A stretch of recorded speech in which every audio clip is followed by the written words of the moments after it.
Il a acheté son vide. Elle n'avait jamais imaginé qu'il voudrait le combler. La nuit où j'ai vendu mon cœur, le ciel pleuvait des cendres.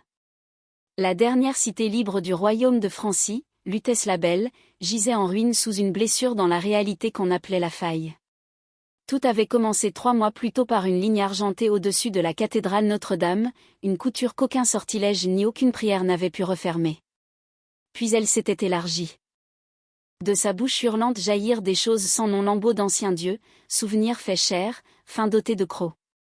Les églises se turent. Les armées s'éparpillèrent comme feuilles mortes devant une tempête de griffes et d'ombres. Les rois envoyèrent des émissaires jusqu'aux reines des neiges du Nord, jusqu'aux seigneurs dragons d'Orient, jusqu'aux cités englouties sous la Manche. Tous refusèrent. Tous savaient le prix trop lourd. Je fus la seule assez désespérée ou assez folle pour descendre dans les ténèbres et négocier. On m'appelait la sorcière creuse depuis mes 16 ans, quand l'Inquisition avait brûlé ma mère et ma petite sœur pour le crime de porter la marque des Valtarions, des yeux argent qui défaisaient les sorts d'un seul regard. J'avais survécu en me cachant dans les cimetières du Père-Lachaise, en apprenant à parler aux morts, à tirer puissance de la pourriture et du regret. Les vivants me craignaient. Les morts, eux, écoutaient. À présent, les vivants suppliaient. Je descendis sous les ruines du palais royal, longeant des couloirs encombrés des corps des gardes qui avaient tenté d'arrêter la première vague d'horreur. Mes pieds nus ne laissaient aucune trace dans la poussière, j'avais tissé un sort de silence des heures plus tôt. La porte d'obsidienne m'attendait au fond du monde, taillée dans une seule nuit sans étoiles, plus ancienne que n'importe quel royaume. Je posai ma paume contre elle et prononçai le vrai nom de son créateur. La porte s'ouvrit sans bruit. Il était déjà là. Asmodée, roi du 9e abîme, seigneur des serments brisés, celui dont les mortels parlent dans les prières qu'ils espèrent ne jamais voir exaucées. Il se tenait au centre d'une salle sans mur, seulement une nuit infinie criblée de braises mourantes. Les ombres s'accrochaient à lui comme des amantes vivantes, enroulées autour d'une armure forgée dans les écailles de Léviathan mort. Des cornes s'élançaient en arrière depuis des cheveux plus noirs que le vide entre les étoiles. Son visage aurait pu être sculpté par un dieu qui haïssait la beauté et ne pouvait pourtant cesser d'en créer, pommettes acérées, bouche faite pour les mensonges et les baisers, yeux d'or fondus qui voyaient trop. Et des ailes immenses, d'un noir de corbeau, repliées dans son dos comme une menace en attente. « Tu es venu seul, dit-il, la voix roulant dans l'obscurité comme un tonnerre lointain enveloppé de velours. Pas de champion. Pas de sacrifice traîné derrière toi. Décevant de sincérité. Je ne suis pas venu marchander avec l'espoir, répondis-je. Ma voix ne trembla pas. J'en fus fier. Nomme ton prix pour refermer la faille. Il tourna lentement autour de moi, comme un prédateur qui mesure le moment exact où le cœur de sa proie oublie de battre. Du pouvoir ? Murmura-t-il, laissant traîner un doigt griffu à 1 centimètre de ma gorge. L'immortalité ? Les cœurs de tes ennemis sur des plateaux d'argent ? Je possède déjà tout cela, petite sorcière. Alors que veux-tu que je puisse te donner ? Il s'arrêta derrière moi. Je sentis sa chaleur comme si j'étais trop près d'une forge pleine de péchés. Ta capacité d'aimer, souffla-t-il à mon oreille, son souffle faisant frémir mes cheveux noirs. Tout entière. Chaque goutte fragile et traîtresse. L'amour romantique, la loyauté désintéressée, la douleur que tu portes pour les morts, tout le spectre dont les mortels saignent. Arrache-le. Donne-le-moi. Et je recoudrai ton précieux monde. J'avais prévu mon âme. Ma longévité. Ma magie. Pas cela. L'amour était la dernière chose qu'il n'avait pas réussi à me brûler. Je fermai les yeux et vis la petite main de ma sœur tendue à travers les flammes. J'entendis le dernier cri de ma mère. Je ressentis le fantôme d'un garçon nommé Élian qui m'avait embrassé derrière le vieux if avant que les inquisiteurs ne l'emportent aussi. Un cœur contre 7 milliards de vies. Marché conclu, dis-je. Le sourire d'Asmodée fut lent et terrible, révélant des crocs qui avaient fait tomber des empires.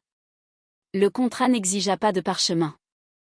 Il posa 2 doigts juste sous ma clavicule, au-dessus du tambour affolé de mon pouls. Le contact brûla plus froid que la glace. Expire, ordonna-t-il doucement. Je le fis. La douleur s'ouvrit dans ma poitrine comme 1000 fleurs de verre qui écloraient d'un coup.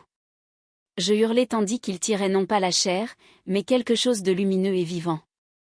Des fils dorés se déroulèrent de mes côtes, chauds et pulsants, portant chaque souvenir tendre que j'avais jalousement gardé. Ils s'enroulèrent autour de son poignet comme des serpents apprivoisés, scintillant de rose et d'ambre. Je tombai à genoux quand le dernier fil me quitta.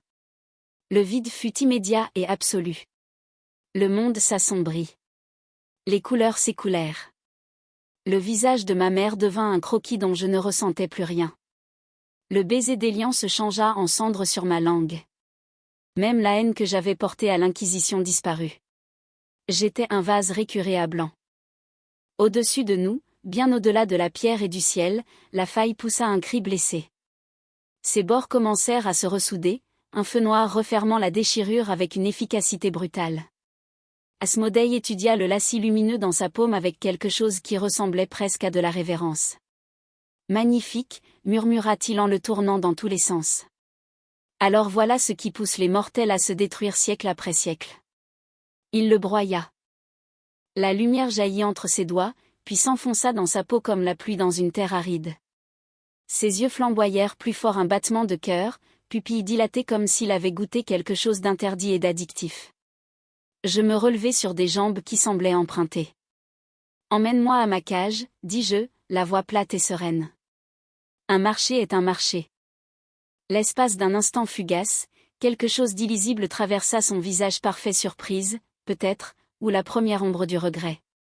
Puis l'obscurité nous enveloppa tous deux, et le monde que j'avais sauvé disparut derrière un voile de nuit. Le palais existait dans la plaie entre les mondes. Un pas à travers la porte et la pesanteur oubliait son office. Les couloirs s'élevaient vers des cieux sans étoiles, les escaliers plongeaient dans des océans d'ombre liquide. Des miroirs bordaient chaque mur, des centaines, des milliers, qui ne montraient pas votre reflet, mais l'instant précis que vous auriez voulu effacer à jamais. Je passais devant des versions de moi-même en train de brûler, de se noyer, de supplier, et je ne ressentis absolument rien. Il m'enferma dans la tour ouest, derrière des portes taillées dans les os de constellations éteintes. Pas de chaîne, pourquoi enchaîner ce qui a déjà renoncé à vivre? La chambre était belle comme le sont les tombes, marbre noir veiné d'argent, un lit drapé de soie nocturne, des fenêtres qui donnaient sur un ciel en éclipse perpétuelle. Des livres reliés de peaux d'ange écorchés vivaient sur les étagères. Une fontaine, dans un angle, pleurait une lumière d'étoiles au goût de chagrin. Les jours se mesuraient au lent tournement d'une lune rouge sans qui jamais ne se couchait. Asmodée venait souvent. Parfois il apportait des présents, une rose faite de cris gelés, un collier de larmes figées d'une déesse qu'il avait aimée jadis et l'avait payé cher, un miroir qui montrait l'avenir si l'on osait regarder sa propre mort. Je recevais tout avec la même politesse indifférente. Un soir, il me trouva assise au bureau d'ébène, en train de disséquer le cœur d'une étoile qu'il m'avait laissée la veille. Sa lumière palpitait faiblement entre mes doigts comme un oiseau mourant. « Tu es plus silencieuse que je ne l'avais imaginé, » dit-il, vautré sur l'appui de fenêtre, les ailes à demi déployées pour boire la lune cramoisie. « Je n'ai plus rien à dire. » Il rit doucement. « Tout le monde finit par avoir quelque chose à dire, petite sorcière. Même les morts hurlent, un jour. » Je nettoyai le sang stellaire de mes mains et soutins son regard sans ciller. « Me laisseras-tu partir un jour? Quand la faille sera complètement cicatrisée. Un siècle de service.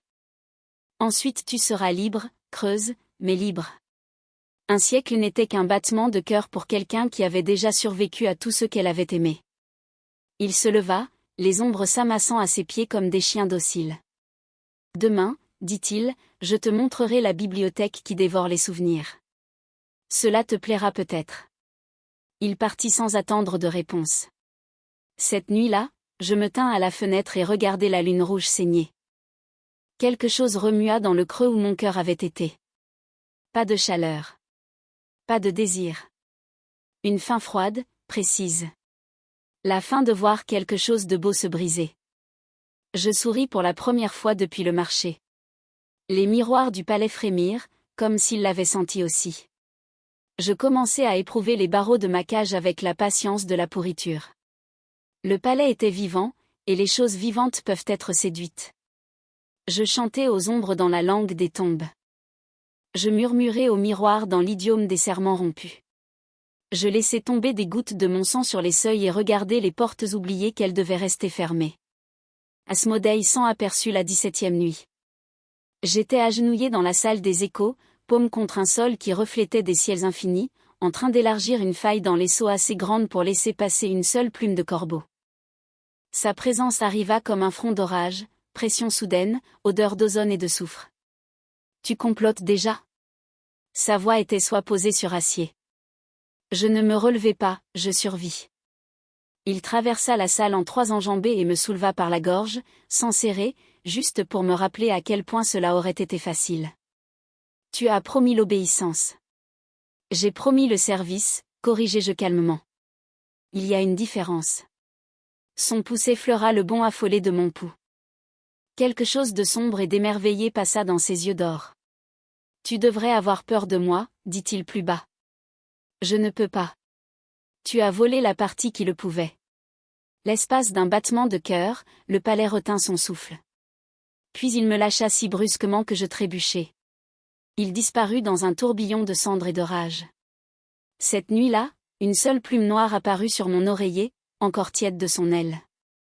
Elle sentait la fumée, l'orage et quelque chose de dangereusement proche du désir. Je la brûlai. La flamme qui la consuma fut froide et bleue, elle chuchota son vrai nom en mourant. Je m'endormis en souriant. La faille recommença à saigner. D'abord une simple fissure, haut dans les cieux mortels. Mais les ombres s'y infiltraient comme de l'encre dans l'eau, et les hurlements revinrent, familiers, affamés, sans fin.